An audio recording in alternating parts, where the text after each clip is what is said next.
Assalamualaikum warahmatullahi wabarakatuh. Kami dari kelompok 10 mata kuliah Psikologi Kepribadian akan mempresentasikan hasil diskusi kelompok kami mengenai teori kepribadian tokoh keempat, yaitu Karen Horney.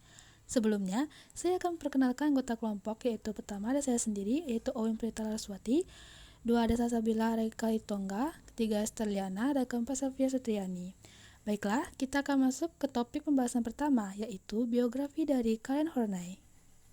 Karen Danielson Horney lahir di Elbeck, sebuah kota kecil dekat Hamburg, Jerman, pada tanggal 15 September 1885. Dia adalah putri tunggal dari Bernd Otto Walkers Danielson, seorang kapten laut, dan Clotilda Florenzan Danielson, seorang wanita yang hampir 18 tahun lebih muda daripada suaminya. Pada tahun 1906, ia masuk Universitas Freiburg, menjadi salah satu wanita pertama di Jerman yang belajar kedokteran. Pada saat ini, psikoanalisis Freudian menjadi mapan, dan Karen Horney menjadi akrab dengan tulisan-tulisan Freud. Awal tahun 1910, ia memulai analisis dengan Carl Abraham, salah satu rekan dekat Freud dan seorang pria yang kemudian menganalisa Melanie Klein. Setelah analisis Horney dihentikan, dia menghadiri seminar Malam Abraham, di mana dia berkenalan dengan psikoanalisis lain. Pada tahun 1917, dia telah menulis makalah pertamanya tentang psikoanalisis, The Technique of Therapy Psychoanalytic. Horney 1917 atau 1968, yang mencerminkan pandangan Freudian ortodoks dan memberikan sedikit indikasi tentang pemikiran independen. Horney selanjutnya, tahun-tahun awal pernikahannya dipenuhi dengan banyak pengalaman pribadi. Pada tahun 1950, Horney menerbitkan karyanya yang paling penting, Neurosis dan Pertumbuhan Manusia. Buku ini mengemukakan teori-teori yang tidak lagi sekedar reaksi terhadap teori Freud, tetapi lebih merupakan ekspresi pemikiran kreatif dan independennya sendiri. Setelah sakit singkat, Horney meninggal karena kanker pada 4 Desember 1952. Dia berusia 65 tahun pada saat itu. Kecemasan dan konflik, kecemasan dasar dan permusuhan dasar. Kecemasan berasal dari takut, suatu peningkatan yang berbahaya dari perasaan berteman, tak berdaya dalam dunia penuh ancaman. Kecemasan dasar selalu dibarengi oleh permusuhan dasar, berasal dari perasaan marah, suatu predisposisi untuk mengantisipasi bahaya dari orang lain dan untuk mencurigai orang lain itu. Bersama-sama, kecemasan dan permusuhan membuat orang yakin bahwa dirinya harus dijaga untuk melindungi keamanan. Konflik interpersonal, kebebasan versus kesepian. Menurut Horney, semua orang mengalami creature anxiety, perasaan kecemasan yang normal muncul pada masa bayi, ketika bayi yang lahir dalam keadaan tak berdaya dan rentan itu dihadapkan dengan kekuatan alam yang keras dan tidak bisa dikontrol. Bimbingan yang penuh kasih sayang dan cinta pada awal kehidupan membuat bayi belajar menangani situasi bahaya itu. Sebaliknya, tanpa bimbingan yang memadai akan mengembangkan basic anxiety, basic hostility, dan terkadang neurotic distress. Konflik intrapsikis. 1. Diri ideal atau ideal self. Horney percaya bahwa makhluk hidup jika diberikan sebuah lingkungan dengan kedisiplinan dan kehangatan akan mengembangkan perasaan aman dan percaya diri serta kecenderungan untuk memiliki pemahaman diri. Sayangnya, pengaruh-pengaruh negatif awal seringkali menghambat kecenderungan alami seseorang memperoleh pemahaman diri atau mencapai realisasi diri, sebuah situasi yang membuat mereka merasakan perasaan terpisah dan rendah diri. Selain itu juga, terdapat perasaan terpisah dari diri mereka yang semakin berkembang. Oleh karena merasa terpisah dari diri mereka sendiri, maka seseorang merasa harus mendapatkan kepekaan akan identitas atau sense of identity yang stabil. 2. Diri rendah atau despised real self. Konsep yang salah tentang kemampuan diri, keberhargaan, dan kemenarikan diri yang didasarkan pada evaluasi orang lain yang dipercayainya. 3. Diri nyata atau real self. Pandangan subjektif bagaimana diri sebenarnya, mencakup potensi untuk berkembang. Keempat, diri aktual atau actual self adalah kenyataan objektif diri seorang apa adanya. Drive kompulsif. Individu neurotik memiliki masalah yang sama yang mempengaruhi orang normal, kecuali neurotik mengalaminya ke tingkat yang lebih besar. Setiap orang menggunakan berbagai alat pelindung untuk menjaga dari penolakan, permusuhan, dan persaingan yang lain. Tetapi sementara individu normal dapat menggunakan berbagai manuver defensif dengan cara berguna. Neurotik secara kompulsif mengulangi strategi yang sama dengan cara yang pada dasarnya tidak produktif. Selanjutnya yaitu kebutuhan neurotik. Harney untuk sementara mengidentifikasikan 10 kategori dari kebutuhan neurotik yang mencirikan neurotik dalam upaya mereka untuk memerangi kecemasan dasar. Antara lain, yang pertama yaitu kebutuhan neurotik akan kasih sayang dan persetujuan.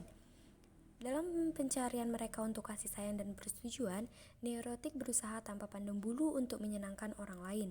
Mereka mencoba untuk memenuhi harapan orang lain, cenderung takut penegasan diri, dan cukup tidak nyaman dengan permusuhan orang lain, serta perasaan bermusuhan dalam diri mereka sendiri. Yang kedua, kebutuhan neurotik akan pasangan yang kuat. Kurang percaya diri, neurotik mencoba untuk melekatkan diri pada pasangan yang kuat. Kebutuhan ini mencakup penilaian cinta yang berlebihan dan ketakutan akan kesendirian atau ditinggalkan. Kisah hidup Harney sendiri mengungkapkan kebutuhan yang kuat untuk berhubungan dengan pria hebat, dan dia memiliki serangkaian hubungan seperti itu selama masa dewasanya. Yang ketiga, kebutuhan neurotik untuk membatasi hidup seseorang dalam batas-batas yang sempit. Neurotik sering berusaha untuk tetap tidak mencolok, untuk mengambil tempat kedua dan puas dengan sangat sedikit. Mereka menurunkan kemampuan mereka sendiri dan takut membuat tuntutan pada orang lain. Yang keempat, kebutuhan neurotik akan kekuasaan. Kekuasaan dan kasih sayang mungkin merupakan dua kebutuhan neurotik terbesar. Kebutuhan akan kekuasaan biasanya digabungkan dengan kebutuhan akan prestis dan kepemilikan dan memanifestasikan dirinya sebagai kebutuhan untuk mengendalikan orang lain dan untuk menghindari perasaan lemah atau bodoh. Yang kelima, kebutuhan neurotik untuk mengeksploitasi orang lain. Neurotik sering mengevaluasi orang lain berdasarkan bagaimana mereka dapat digunakan atau dieksploitasi, tetapi pada saat yang sama mereka takut dieksploitasi oleh orang lain. Yang keenam, kebutuhan neurotik akan pengakuan sosial atau prestis. Beberapa orang memerangi kecemasan dasar dengan mencoba menjadi yang pertama, menjadi penting, atau menarik perhatian pada diri mereka sendiri. Yang ketujuh, kebutuhan neurotik akan kekaguman pribadi. Orang-orang neurotik memiliki kebutuhan untuk dikagumi karena pada adanya daripada yang mereka miliki. Harga diri mereka yang melambung harus terus-menerus diberi makan oleh kekaguman dan persetujuan orang lain. Yang kedelapan, kebutuhan neurotik akan ambisi dan pencapaian pribadi. Orang-orang neurotik seringkali memiliki dorongan kuat untuk menjadi yang terbaik, pemain bowling terbaik, kekasih terbaik, dan sebagainya. Mereka harus mengalahkan orang lain untuk memastikan keunggulan mereka. Yang kesembilan, kebutuhan neurotik akan kemandirian. Banyak neurotik memiliki kebutuhan yang kuat untuk menjauh dari orang lain, dengan demikian membuktikan bahwa mereka dapat bergaul tanpa orang lain. Playboy yang tidak bisa diikat oleh wanita manapun mencontohkan kebutuhan neurotik ini. Yang ke-10, kebutuhan neurotik akan kesempurnaan dan tak tergoyahkan. Dengan berjuang tanpa henti untuk kesempurnaan, neurotik menerima bukti harga diri dan superioritas pribadi mereka. Mereka takut membuat kesalahan dan memiliki kekurangan pribadi, dan mereka mati-matian berusaha menyembunyikan kelemahan mereka dari orang lain. Selanjutnya yaitu gaya hidup interpersonal. Bergerak menuju orang. Konsep Harney tentang bergerak ke arah orang melakukan bukan berarti bergerek ke arah mereka dalam semangat cinta sejati. Sebaliknya, ini mengacu pada kebutuhan neurotik untuk melindungi diri dari perasaan tidak berdaya. Dalam upaya mereka untuk melindungi diri mereka sendiri dari perasaan ketidakberdayaan, orang yang patuh menggunakan salah satu atau kedua dari dua kebutuhan neurotik pertama, yaitu mereka berusaha mati-matian untuk mendapatkan kasih sayang dan persetujuan orang lain, atau mereka mencari pasangan yang kuat yang akan bertanggung jawab atas hidup mereka. Harney menyebutkan kebutuhan ini sebagai ketergantungan yang tidak wajar, sebuah konsep yang mengantisipasi istilah ketergantungan bersama, kecenderungan neurotik untuk bergerak ke arah orang-orang yang melibatkan seluruh cara hidup. Harney juga menyebutkan sebagai filosofi hidup. Neurotik yang mengadopsi filosofi ini cenderung melihat diri mereka sebagai orang yang penuh kasih, murah hati, tidak egois, rendah hati, dan peka terhadap perasaan orang lain. Mereka bersedia untuk menundukkan diri mereka kepada orang lain untuk melihat orang lain lebih cerdas atau menarik dan menilai diri mereka sendiri menurut apa yang orang lain pikirkan tentang mereka.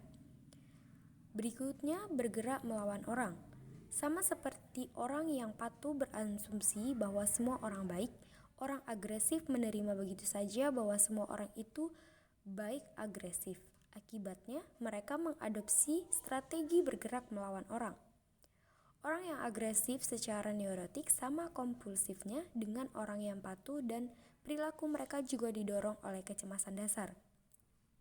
Alih-alih bergerak ke arah orang dalam bersikap tunduk dan ketergantungan, orang-orang ini bergerak melawan orang lain dengan tampil tangguh atau kejam. Mereka dimotivasi oleh kebutuhan yang kuat untuk mengeksploitasi orang lain dan menggunakannya untuk keuntungan mereka sendiri. Mereka jarang mengakui kesalahan mereka dan didorong secara kompulsif untuk tampil sempurna, kuat, dan superior. 5 dari 10 kebutuhan neurotik tergabung dalam tren neurotik bergerak melawan orang. Mereka termasuk kebutuhan untuk menjadi kuat, untuk mengeksploitasi orang lain, untuk menerima pengakuan dari prestis, untuk dikagumi, dan untuk berprestasi. Orang yang agresif bermain untuk menang, bukan untuk menikmati kontes. Mereka mungkin tampak bekerja keras dan banyak akal dalam pekerjaan, tetapi mereka kurang menikmati pekerjaan itu sendiri. Motivasi dasar mereka adalah untuk kekuasaan, prestis, dan ambisi pribadi.